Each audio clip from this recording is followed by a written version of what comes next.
Bonjour à tous, on se retrouve aujourd'hui pour la 5e édition du HomeWOD. Alors aujourd'hui on commencera avec de la mobilité pure et je vous conseille réellement de télécharger l'application GoWOD. C'est un abonnement à 7,99 à 7,99 plutôt par jour, donc vraiment je vous conseille de télécharger. Il y a vraiment des bénéfices énormes à avoir et pour une grosse partie quand même de la population lambda au niveau du CrossFit, la mobilité reste un réel souci. On ne prend rarement le temps de la travailler. On a beaucoup de temps à tuer pour l'instant, on va pas se mentir.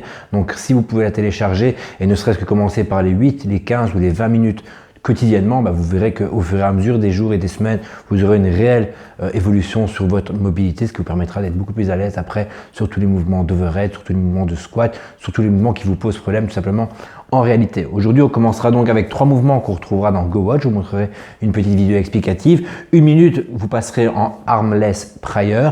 1 minute, vous passerez en bottom squat et 1 minute, vous passerez en reverse scorpion. 30 secondes à gauche, 30 secondes à droite et ça on le fera 2 fois, donc au total ça vous prendra 6 minutes. Ensuite on aura un petit warm-up histoire de monter doucement en intensité. On aura 2 rounds à faire avec 50 jumping jacks. Vous ferez un premier tour avec des jumping jacks en position latérale et un second tour avec des jumping jacks en position frontale. Ensuite 15 good morning, vous n'êtes pas du tout obligé de le lester. Vous pouvez le faire soit avec une barre dans le dos, soit en croisant les mains au niveau de la poitrine, mais 15 good morning et 10 push-ups. N'hésitez surtout pas à les faire sur les genoux, ça doit juste être de l'échauffement. Si pour vous le push-up pose problème en temps normal, faites les push-ups sur les genoux, sur une table, juste pour avoir un mouvement de presse au niveau des bras et vous ferez 2 tours. Ensuite, on aura de la force à réaliser. Alors, on travaillera avec un pack d'eau, un kettlebell. On a prêté beaucoup de matériel. Beaucoup de salles ont aussi prêté du matériel à leurs membres. Donc, tout le monde se retrouve peut-être avec un kettlebell, un dumbbell, une plaie. Donc, il y a toujours moyen de s'en sortir, de prendre quelque chose qui vous permettra de travailler. Je vous montrerai une vidéo explicative aujourd'hui avec le pack d'eau.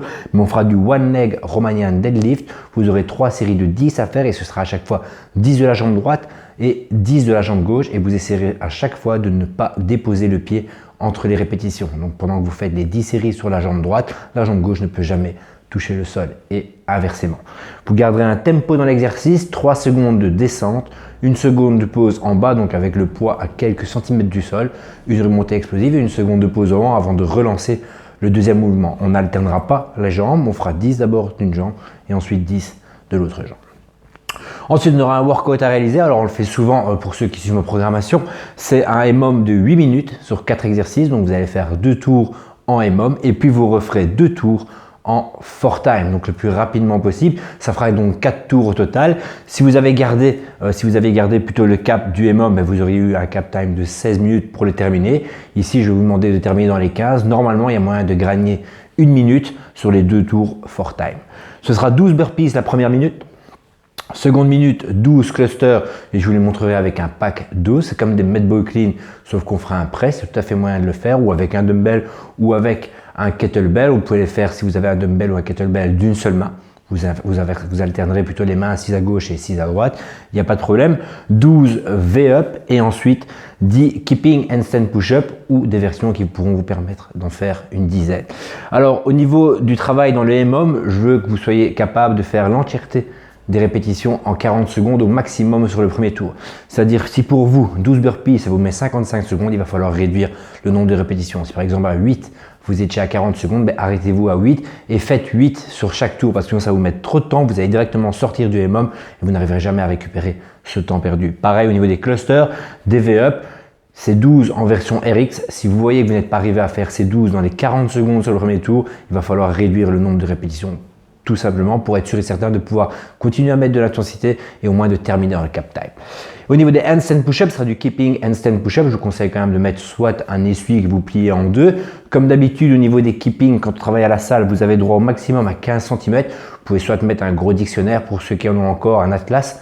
Là aussi, pour ceux qui en ont encore, en tout cas une sur-hauteur pour avoir légèrement plus facile dans le mouvement. Si ça ne marche pas, on passera sur du hand release push-up, du push-up ou du box push-up tout simplement pour être capable quand même de les enchaîner. Vous devriez normalement être capable de faire vos 10 handstand push-up s'il n'y avait que ça à faire en une seule série tout simplement. Et donc vous faites 2 tours en EMOM et au départ de la 8e minute, vous êtes parti pour 2 tours le plus rapidement possible. Ensuite, on aura une session de renforcement. On travaillera sur du L-sit. Vous pourrez le faire tout simplement entre 2 chaises, entre 2 objets durs. On travaillera du L-sit pas suspendu, donc avec les bras verrouillés. Vous verrouillez vos coudes. Vous allez tenir un minimum de 15 secondes. Le but, c'est de tenir le plus longtemps possible. On va essayer de trouver une version qui vous permettrait de tenir 15 secondes, peut-être avec les jambes fléchies, une seule jambe tendue ou les deux jambes tendues pour ceux qui sont vraiment à l'aise, mais c'est un minimum de 15 secondes pour qu'il y ait quand même une charge de travail. Et vous prendrez 1 minute de pause, pas plus, entre chaque série. Donc, max effort, 1 minute de pause, max effort, 1 minute de pause, max effort. Et donc, il sera tout à fait normal d'avoir de moins en moins de temps passé en L-sit vu que vous avez été à chaque fois au plus loin et que 1 minute de pause quand on fait un gros effort n'est pas assez tout simplement que pour récupérer et repartir sur la même chose. Donc si vous faites par exemple 45 secondes en L-sit au premier essai, ce sera tout à fait normal de faire peut-être que 30 secondes ou même 25 au second parce qu'on n'aura pas régénéré assez d'énergie.